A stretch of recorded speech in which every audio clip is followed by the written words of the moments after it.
የሆነ ነገር ዱባይ ላይ አድርጎ እኔ እኮ ፎሎ የለንም እንዴት ነው ያገኘኝ ብዬ በአፍ በለኝ። እሺ አብሽር፣ ችግር የለውም አብሽር። በጣም ተረጅ ነበር ስናደድ እንግዲህ አላሁ አክበር ተጫውተን የተለያየ ነው። ደግሞ ለመጀመሪያ ጊዜ ያገኘሁ ሰላም ብልህ በለ ይቅርታ እና የሆነ ጥያቄ ትንሽ ከሰው ጋር ትላንትና ያጋጨኛል። ይቻላል? ይቻላል። ረሱላችን አለ ሰላት ሰላም አሁን ለምሳሌ ትንሽ በኦሮምኛ ነው በጣም የሚገባኝ። አንዳንድ ሰዎች ልክ እንደ ነሺዳ ወይ ደግሞ እንደ መንዙማ አድርጎ ነቢ በኦሮምኛ ነው የሰማሁት ነሺዳውን ትላንትና ማለት ነው። ሼር ላደርግልህ እችላለሁ። ነቢ እጄን ያዙኝ አለ ሰላት ሰላም፣ ነቢ እንዲያርጉልኝ ነቢ ብሎ የሚጠቀሙ አሉ ነሺዳ ላይ። እንትን የተባለ ደግሞ አላህ ብቻ ነው እኛ እንደምናውቀው ማለት ነው። አላህ ብቻ ነው የተሞገሰው እንጂ ነቢይን ሞገሱ ያሉትን ነገር አልሰማውም። እዚህ ጋር እንዴት ነው ነሺዳው ላይ ድቤ እየተመታ እኛን ይወክለናል? ያ ነገር የተውሂዶቹን እኛን ይወክለናል ወይ? እጄን ያዙኝ እንደዚህ ያርጉኝ ማለት እንዴት ነው? ይህን ነገር አይወክልም። ትክክል ነው። የምንጠራው የምንለምነው አንድ አምላክን አላህን ብቻ ነው። አላህ ስብሐነ ወተዓላ በቁርአን ላይ ተናግሯል። ኡድዑኒ አስተጅብ ለኩም ይላል። እኔን ብቻ ጥሩኝ እቀበላችኋለሁ ብሏል። ወአነ አልመሳጅደ ሊላሂ ፈላ ተድዑ መዐ አላሂ አሐዳ ይላል። ከእኔ ከአላህ ጋር ሌላን አንድንም አካል እንዳትጠሩ። ወላ ተድዑ ሚን ዱኒላሂ ማ ላ የንፈዑከ ወላ የዱሩክ ፈኢን ፈዐልተ ፈኢነከ ኢዘን ሚነ ዛሊሚን ይላል። ከአላህ ውጭ ከአላህ በታች ያሉ ነገራቶችን ሊጠቅመህም ሊጎድህም የማይችሉ ሲሆኑ እንዳትጠራቸው፣ ከተጠራቸው አንተ ካጋሮች ሰዎች ትሆናለህና ይላል። ወላ ተድዑ መዐ አላሂ ኢላሃን አኸር ላ ኢላሃ ኢላሁ ኩሉ ሸይን ሃሊኩን ኢላ ወጅሃህ ይላል። ነቢያችን ሰለላሁ ዐለይሂ ወሰለም ሐዲስ ላይ ኢዛ ሰአልተ ፈስአሊላህ አሉ። መለመን መጠየቅ ስትፈልግ አላህን ብቻ ጠይቅ፣ አላህን ብቻ ለምን ነው ያሉት። ወኢዛ ስተዐንተ ፈስተዒን ቢላህ፣ መታገዝ ስትፈልግ በአላህ ብቻ ታገዝ ነው ያሉት። ስለዚህ እርሱን ብቻ ነው የምንለምነው፣ እርሱን ብቻ ነው እርዳታ የምንጠይቀው። ኢዝ ተስተጊሱነ ረበኩም ፈስተጃበ ለኩም ይላል። እኔን ጌታቸውን አላህን እርዳታ በጠይቃችሁን ጊዜ እኔም ረዳኋቸው እያለ ይናገራል። ስለዚህ እርሱን ብቻ እንጂ መጣራትን በለመን መጣራት ያለብን ከእርሱ ውጭ ሌላ ማንንም ነቢዩ ሙሐመድ ሰለላሁ ዐለይሂ ወሰለም ሊሆን አይቻልም። እጄን ያዙኝና ካለሁበት ጭንቅ መከራ አውጡኝ እያሉ ይናገራሉ። ኹዝ ቢየዲ ያ ረሱለላህ እያሉ ይናገራሉ። እጄን ያዙኝ ካለሁበት ጭንቅና መከራ አውጡኝ እያሉ ይሄን ማድረግ የሚችለው አንድ አምላክ አላህ ብቻ ነው። የነቢዩ ሙሐመድ ሰለላሁ ዐለይሂ ወሰለም ድርሻ ምንድን ነው? ያንን አንድ አምላክ መጣራት እንዴት እንዳለብን፣ እንዴት ማምለክ እንዳለብን፣ እንዴት መለመን እንዳለብን ማስተማር ብቻ ነው እርሳቸው። ገባቸዋል። እርሳቸው ለዓለም የተላኩ አስተማሪ ብቻ ናቸው፣ ሌላ አይደሉም። ቁል ኢነማ አነ በሸሩ ሚስልኩም ዩሓ ኢለየ አነማ ኢላሁኩም ኢላሁ ዋሒድ ፈሀል አንቱም ሙስሊሙን። ሙሐመድ ሆይ እንዲህ ብለህ ለሰዎች ስለራስህ ንገራቸው፣ እኔ ልክ እንደ እናንተ ሰው ነኝ። ከእናንተ የሚለየኝ ነገር ከአምላክ ዘንድ ቃል ራእይ ይመጣልኛል፣ ይገለጥልኛል። ያም የሚመጣልኝ ቃል የመጀመሪያው አስተምሮቱ ምንድን ነው? አምላካቸው እርሱ አንድ አላህ እንጂ ሌላ አይደለም የሚል ነው። ለመሆኑ እናንተ ለእርሱ እጅ ትሰጣላችሁ አትሰጡምን በላቸው ይላል። ለዚያ ለአንዱ አምላክ ብቻ እጅ እንድንሰጥ እንድናመልከው፣ በብቸኝነት እርሱን እንድንጠራው እንድናመልከው የሚያስተምሩ መልእክተኛ እና ነቢይ እንጂ እርሳቸውን መጥራት አይቻልም። ይህን ነገር ቀድመው እንደሚከሰት ግን አስጠንቅቀዋል። የሚገርመው የነቢይነታቸው አንድ ማረጋገጫ የአንድ ነቢይ የነቢይነቱ መለኪያና ቢሳን ምንድን ነው? ወደፊት ስለሚከሰት ነገር በትንቢት ደረጃ ይናገራል፣ እንዳለውም ቃሉ ይፈጸማል፣ ያስጠነቅቃልም። ነቢያችን ሰለላሁ ዐለይሂ ወሰለም ሐዲስ ላይ ምን አሉ? ላ ትጥሩኒ ከማ አጥረት ነሳራ ኢብነ መርየም ኢነማ አና ዓብዱን ፈቁሉ ዓብዱላሂ ወረሱሉሁ አሉ። አደራችሁን ክርስቲያኖች የማርያምን ልጅ ከልኩ በላይ ከፍ ከፍ አድርገው ወደ መለኮት አንስተው እንደ አምላክ እንዳደረጉት ሁሉ አደራ እኔንም እያመሰገናችሁ ከልኬ በላይ ከፍ ከፍ አድርጋችሁ እንደ እርሱ ወደ መለኮት ከፍ እንዳታደርጉ፣ እኛ ሁላችንም የአላህ አገልጋዮችና መልእክተኞቹ ብቻ እንጂ ሌላ አይደለንም አሉ። አያችሁ፣ ልክ በመሲሁ ላይ የተሰራው ስህተት በእርሳቸው ላይ እንዳይሰራ በጣም አስጠንቅቀዋል። ወደፊት እንደሚመጣም በዚሁ አጋጣሚ እየተናገሩ ነው በትንቢት ደረጃ። ነገር ግን አደራ ይህን መንገድ ተጠንቀቁ እያሉ አስጠንቅቀዋል። እርሳቸውን ከልክ በላይ ከፍ ከፍ አድርገው ለአምላክ ብቻ የሚገባን ስልጣን ለእርሳቸው መስጠት፣ እርሳቸውን መለመንና መጥራት ይሄ ተገቢ አይደለም። ገብታችኋል አይደለ? በመሲሁ ላይ የተሰራው ስህተት በእኔ ላይ እንዳትሰሩት አደራችሁን ብሎ አስጠንቅቀዋል። እና ይሄ ነው። እነዚህ መንገዶች እስላምን አይወክልም። ለዚህ ነው ከመንዙማዎች ከነሽዳዎች ራቁ የምንለው። አብዛኛዎቹ መንዙማዎችን ቀጥለን እንድታብራራልን እንፈልጋለን። ከበሮ እየተመታ የሚደረገው ይሄ መንዙማ ነገር አሁን ወደ ሽርክ እየወሰደ ነው ህዝቡን። እንደማስበው ሽርክ ቀስ በቀስ ነው የሚካሄድበት እንጂ በአንዴ ዘው ተብሎ ለሚገባው እንዳየሁት ማለት ነው። ሰው እየሻረከ ነው። ለምሳሌ ነቢይ እጄን ያዙኝ አንሱኝ ምናምን ማለት ወደ ሽርክ የሚወስድ ይመስለኛል እንደማስበው ማለት ነው። ለምን እሳቸውም ተናግሯል ከአሁን በፊት። አሁንም አንተም አብራራልኝ የበለጠ። ነሺዳ ከበሮ ያላቸው ልክ በቃ እንደ ሙዚቃ ክላስ ካሉ የጠበቀ ሙሉ የሙዚቃ መሳሪያን ታጅቦ ለረመዳን የሚወጡ ነሺዳዎች አሉ። እነዚህ ላይም ትንሽ ማብራራ ስጠን። ጀዛከላሁ ኸይረን። መርሐባ ትክክል ሙሌ። እንግዲህ እነዚህ ሰዎች ዓላማችን እውነትን ለማድረስ ነው በዚህ መልኩ ይላሉ። ይሄ እውነትን ማድረስ አይደለም። ነቢዩ መሐመድ ሰለላሁ ዐለይሂ ወሰለም ባደረሱበት መንገድ ማድረስ እና በዚያ መብቃቃት ነው ያለባቸው።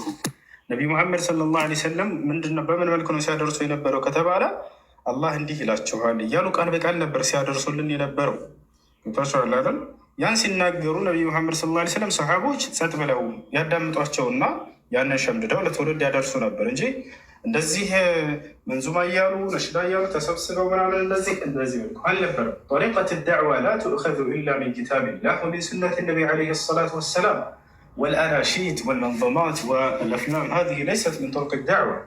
የዳዕዋ መንገድ የሚያዘው ከቁርአንና ከሀዲስ ከነቢ ሰለላሁ ዐለይሂ ወሰለም አስተምህሮ አካሄድ ነው። የእርሳቸው መንገድ ደግሞ እንደዚህ ነሽዳና መንዙማን በማለት አይነበረም። ታቸዋል። የአላህን ቃል በቀጥታ ያስተላልፋሉ። ሰሃቦች ያን እየሰሙ ያለቅሱ ሁሉ ነበር። ታቸዋል።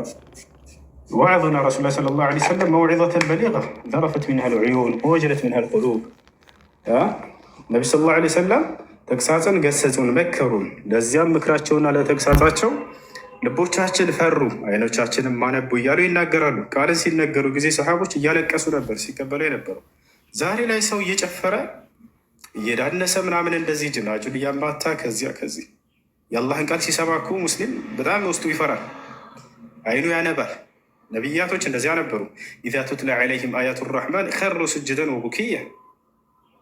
ስለ ነቢያቶች አላህ ሲናገር ኡላኢከ አለዚነ አንዐመ አላሁ ዐለይሂም ሚነ ነቢይነ ሚን ዙርየቲ አደም ወሚመን ሐመልና መዐ ኑሕን ወሚን ዙርየቲ ኢብራሂመ ወኢስራኤል ኢዛ ቱትላ ዐለይሂም አያቱ ራሕማን ኸሩ ስጅደን ወቡኪያ ይላል። ነቢያቶችን ከጠቀሰ በኋላ የእኔ ያዛኙ የአምላካቸው የአላህ ቃል በሚነበብላቸው ጊዜ አልቃሾች ሆነው ይወድቃሉ በምድር ላይ ያለ ይሰግዳሉ ያለ ይናገራል። የአላህ ቃል ሲነበብለት እና የመልእክተኛው ቃል ሲነበብለት ጊዜ በጭፈራ መልክ የሚያስተናግድ ከሆነ ይሄ ሰውዬ መቼ ነው በልቡ ላይ የአላህ ተቅዋ የሚያገኘው? እንዴት የቁርአኑ አንቀጽ እንዴት ተጽዕኖ የሚያደርግበት መቼ ነው? ስሙ ያደርግበት አያቸው አረ እና የከዚህ ዓለም ራቁ እና ቁርአንና ሐዲስን ሻይኾች ላይ ይራጅ ተማሩ። እስላማዊ ትምህርቶችን በመማር ያንን ለትውልድ ማድረስ ማስተላለፍ። እዚህ ላይ ነው የምንመክራችሁ። እነዚህ መንዙማ ነሽዳዎች ምናምን እነዚህ ሁሉ ተዋቸው። እሺ። ሰላም አለይኩም። ወአለይኩም ሰላም ወረሕመቱላሂ ወበረካቱ። ጥያቄ እኔ ምን መሰለህ፣ ጁምዓ ላይ ኢማሙ ሁጥባ እያደረገ ወይ ነቢ ስ ስለምን ስም እያነሳ ሰለዋት ማውረድ ይቻላል ወይ? እንዲሁም ደግሞ እሱ ዱዓ ባረገ ሰዓት አሚን ማለት ይቻላል ወይ? ዑለሞች ብዙ ጉዳይ ተጠይቀው ነበር። የነቢያችን ሰለላሁ ዐለይሂ ወሰለም ስም በሚወሳ ጊዜ ጁምዓ ሁጥባ ላይ ሰለላሁ ዐለይሂ ወሰለም ማለት ይቻላል ወይ? አዎ፣ አላህ በቁርአን ላይ ያዘዘን ነገር ስለሆነ አላህ በቁርአን ላይ ምን አለ? ኢነላሀ ወመላኢከተሁ ዩሰሉነ ዐለ ነቢይ ያ አዩሃ አለዚነ አመኑ ሰሉ ዐለይሂ ወሰሊሙ ተስሊማ ይላል። በእርሳቸው ላይ ስማቸው ሲወሳ ጊዜ ሰለዋት ማውረድ እንዳለብን አላህ ገልጿል። ነቢያችን ሰለላሁ ዐለይሂ ወሰለም ሐዲስ ላይ ምን አሉ? አብኸሉ ናስ መን ዝክርቱ ዒንደሁ ፈለም ዩሰሊ ዐለይሂ ብለዋል። ስስታም ሰው ብሎ ማለት የእኔ ስም ከእርሱ ዘንድ ተወስቶ በእኔ ላይ ሰለዋት ያላወረደ ሰው ነው ብሏል። ልክ እንዲሁ አላህ ስብሐነሁ ወተዓላ በሱረቱ ኑር ላይ ላ ተጅዐሉ ዱዓ አረሱል በይነኩም ከዱዓኢ ባዕዲኩም ባዕዳ ይላል።